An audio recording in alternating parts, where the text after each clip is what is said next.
Okay guys, so here we go. We are moving forward with the wiring on the 66. What I did, I went down to the local electronics store. I got some of this seamless conduit. I usually use the stuff with the seam in it that I don't have any of right now, so this is a little more expensive, a little more difficult to work with. The upside is one size fits numerous different harnesses. So I mean that's like 4 wires there, and you could compress it and it goes all the way up to the larger wires. So I got all the different sizes of that, and then I always use the 3M heat shrink. This is a tubing kit for building battery cables.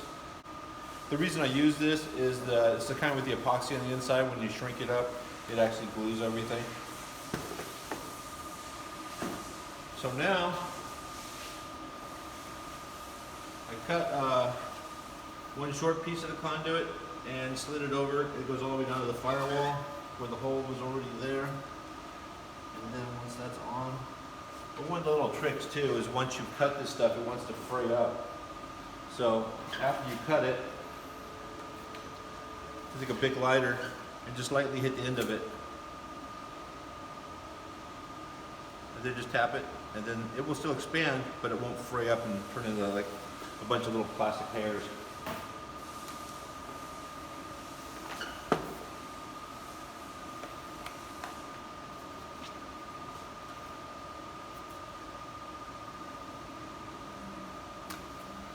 Do a few of these, a few different spots.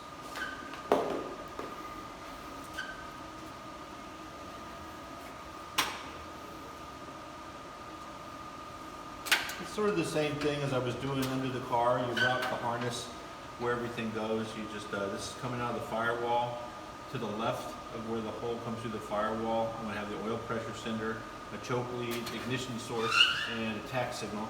And then going across the intake manifold to the back of the alternator will be the exciter wire, an extra wire in case he decides to add AC in the future, and the cooling temp, along with the battery terminal, battery wire. If it's a high output alternator, or the car's got extensive electronics in it, you can't use the stock gauge alternator wire, you have to upgrade it. For that reason, I run two, a large one and a small one.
Done.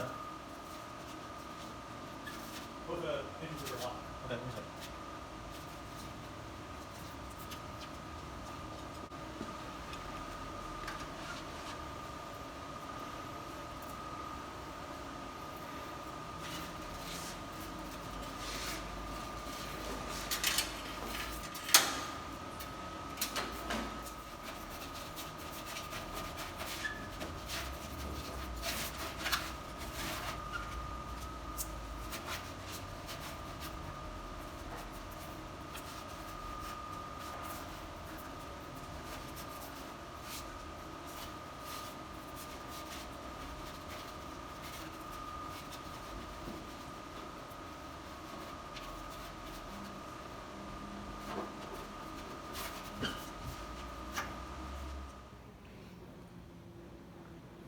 Okay, so we're all done in the engine compartment.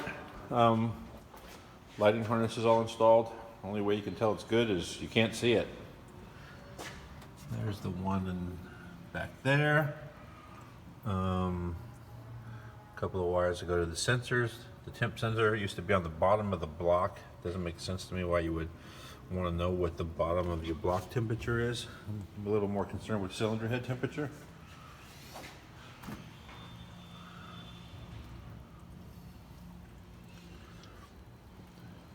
shorten up those cables by about 4 or 5 feet each.